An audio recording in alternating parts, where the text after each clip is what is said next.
Anne of Green Gables by Lucy Maud Montgomery. Chapter 6. Marilla Makes Up Her Mind. Get there they did, however, in due season. Mrs. Spencer lived in a big yellow house at White Sands Cove, and she came to the door with surprise and welcome mingled on her benevolent face. "Dear, dear," she exclaimed, "you're the last folks I was looking for today, but I'm real glad to see you. You'll put your horse in? And how are you, Anne?" "I'm as well as can be expected, thank you," said Anne smilelessly. A blight seemed to have descended on her. "I suppose we'll stay a little while to rest the mare," said Marilla, "but I promised Matthew I'd be home early. The fact is, Mrs. Spencer, there's been a queer mistake somewhere, and I've come over to see what it is. We sent word, Matthew and I, for you to bring us a boy from the asylum. We told your brother Robert to tell you we wanted a boy 10 or 11 years old." "Marilla Cuthbert, you don't say so!" said Mrs. Spencer in distress. "Why, Robert sent down word by his daughter Nancy, and she said you wanted a girl. Didn't she, Flora Jane?" appealing to her daughter, who had come out to the steps. "She certainly did, Miss Cuthbert," corroborated Flora Jane earnestly. "I'm dreadfully sorry," said Mrs. Spencer. "It's too bad, but it certainly wasn't my fault, you see, Miss Cuthbert. I did the best I could, and I thought I was following your instructions. Nancy is a terrible flighty thing. I have often had to scold her well for her heedlessness." "It was our own fault," said Marilla resignedly. "We should have come to you ourselves and not left an important message to be passed along by word of mouth in that fashion. Anyhow, the mistake has been made, and the only thing to do is set it right. Can we send the child back to the asylum? I suppose they'll take her back, won't they?" "I suppose so," said Mrs. Spencer thoughtfully. "But I don't think it will be necessary to send her back. Mrs. Peter Blewett was up here yesterday, and she was saying to me how much she wished she'd sent by me for a little girl to help her. Mrs. Peter has a large family, you know, and she finds it hard to get help. Anne will be the very girl for you. I call it positively providential." Marilla did not look as if she thought Providence had much to do with the matter.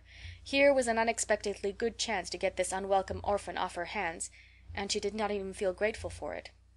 She knew Mrs. Peter Blewett only by sight, as a small, shrewish-faced woman without an ounce of superfluous flesh on her bones. But she had heard of her. A terrible worker and driver, Mrs. Peter was said to be, and discharged servant girls told fearsome tales of her temper and stinginess and her family of pert, quarrelsome children. Marilla felt a qualm of conscience at the thought of handing Anne over to her tender mercies. "Well, I'll go in and we'll talk the matter over," she said.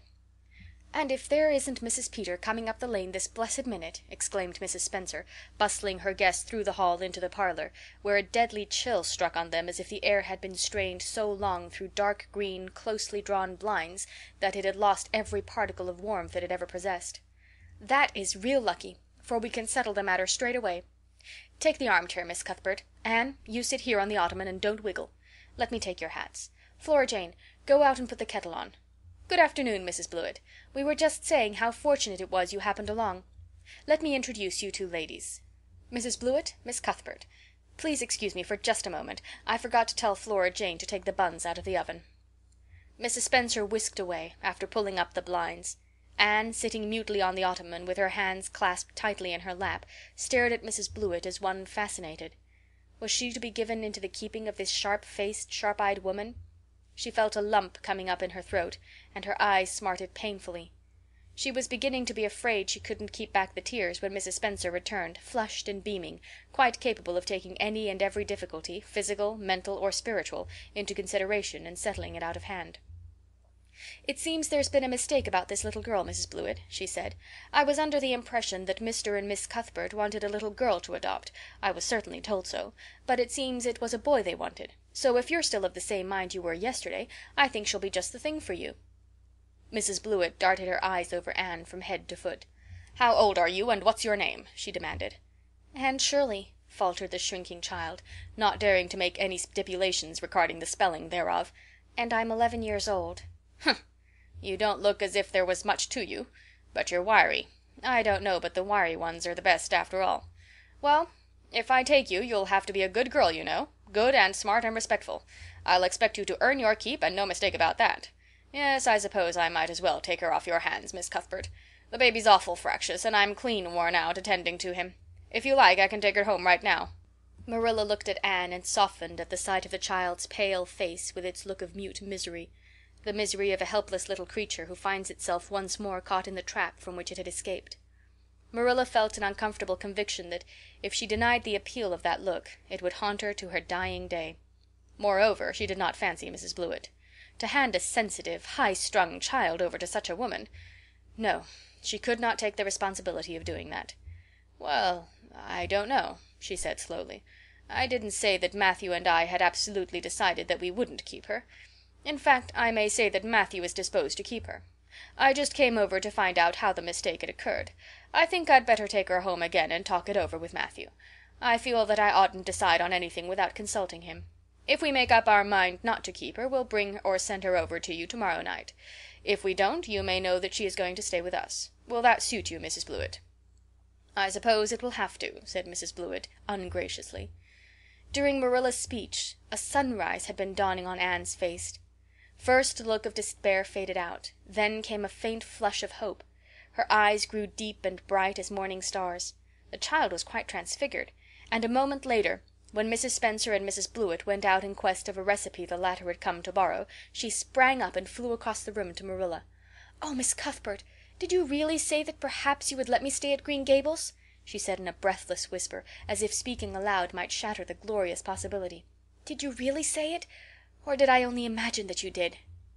"I think you'd better learn to control that imagination of yours, Anne, if you can't distinguish between what is real and what isn't," said Marilla crossly. "Yes, you did hear me say just that and no more. It isn't decided yet, and perhaps we will conclude to let Mrs. Blewett take you after all. She certainly needs you more than I do." "I'd rather go back to the asylum than go to live with her," said Anne passionately.